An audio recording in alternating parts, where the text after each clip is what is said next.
안녕하세요. 저는 한대부고를 졸업하고 이제 동국대 의예과에 참사랑 전형으로 합격하게 된 안채연이라고 합니다. 저는 고등학교 1학년 때 2레벨로 들어왔어요.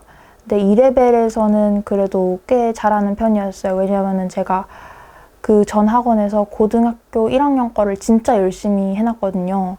그래서 바로 내신 들어가고, 그리고 제가 그래도 열심히 하는 편이었으니까 2레벨에선 잘 했어요. 그리고 이제 겨울방학 때 끝날 때쯤에 1레벨로 올라오게 됐는데, 와, 완전 차원이 다른 거예요. 딱 했더니 평균 점수도 너무 애들이 높고, 이걸 어떻게 풀지 싶은 것도 다 척척 풀고, 그래서 그때 되게 살짝 혼란스럽고 힘들고 그랬어요. 그리고 이렇게 앱 어플리케이션에 보면은 거기 평균보다 아래면 빨간색인데 진짜 다 빨간색이고, 평균 넘었다 그러면 평균 넘었다 이러면서 되게 좋아하고 되게 자괴감도 많이 들었어요. 평균 넘었다가 좋아하는 게. 그래서 근데 그런 생활을 거의 1년 동안 계속 했던 것 같아요. 그냥 계속 열심히 했고 따라가는데 바빴어요. 근데 이제 고등학교 3학년이 되고 1, 2월 달에 이게 공부를 하는데, 그리고 좀 더 시험도 자주 보고 그러는데 빨간색이 너무 많은 거예요. 맨날 평균 아래고, 그리고 또 제가 아무래도 혹시 정시를 생각할 수도 있으니까 수학을 열심히 해야겠다고 생각하고 잘 봐야 되겠다고 하는데 또 마음먹은 대로 안 되고 해서 막 해도 안 되니까 막 눈물을 뚝뚝 흘리면서 막 스터디 카페 가서 공부하고 그랬거든요. 진짜 근데 문제는 1, 2월 달에 수학을 그렇게 열심히 했는데 토탈 등수가 90등 중에 87등인 거예요. 그래서 막 집에 가서 울고 그랬는데 엄마가 그거 보고 이렇게 학원에 전화를 해서 얘가 지금 막 오는데 어떻게 하면 좋을까요? 했는데 선생님이 이런 애들이 많은데 그래도 이런 애들이 열심히 해서 나중에 성적이 잘 오른다 이렇게 말씀을 해 주셨어요. 근데 전 솔직히 안 믿었거든요. 근데 뭐 그 말이 참이면 어떻고 거짓이면 어떻고 일단 저는 제 할 거를 해야 되잖아요.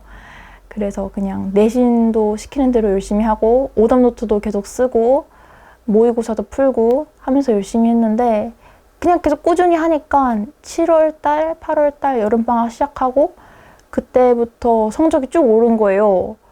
오히려 그 문제 평균 점수는 안 바뀌었는데 저는 그게 갑자기 쉽게 느껴지는 거예요. 이렇게 내공이 쌓이고 이렇게 하고 하니까.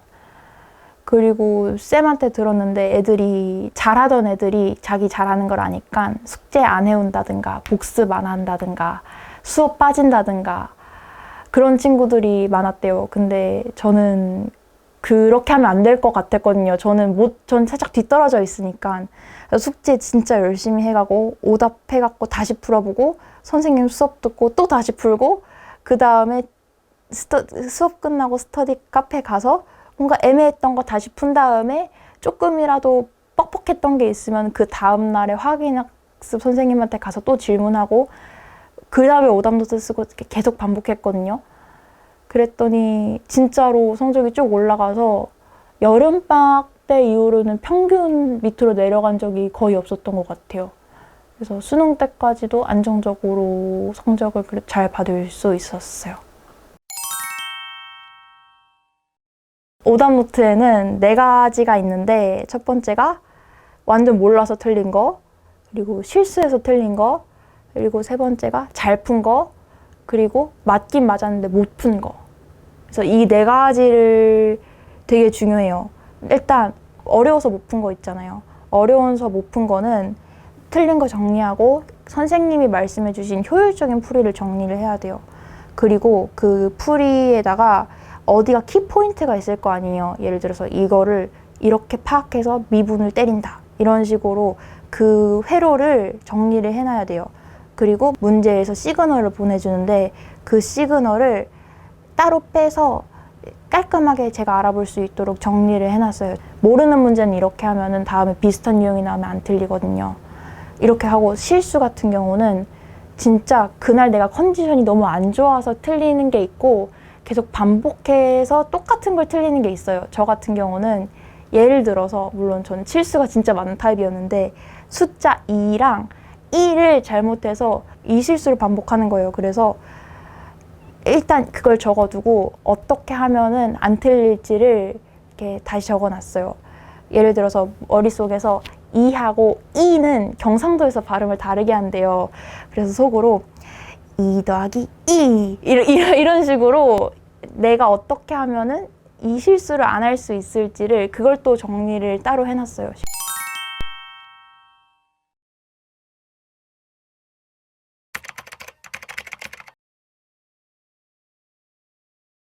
그리고 또 내가 잘 푼 게 있단 말이에요. 선생님이 풀어준 것보다 내가 잘 푼 거. 그러면은 다음에도 또 이게 생각나면 너무 좋을 거 아니에요. 그러면은 1번이랑 약간 좀 비슷하게 이런 방향으로 풀자.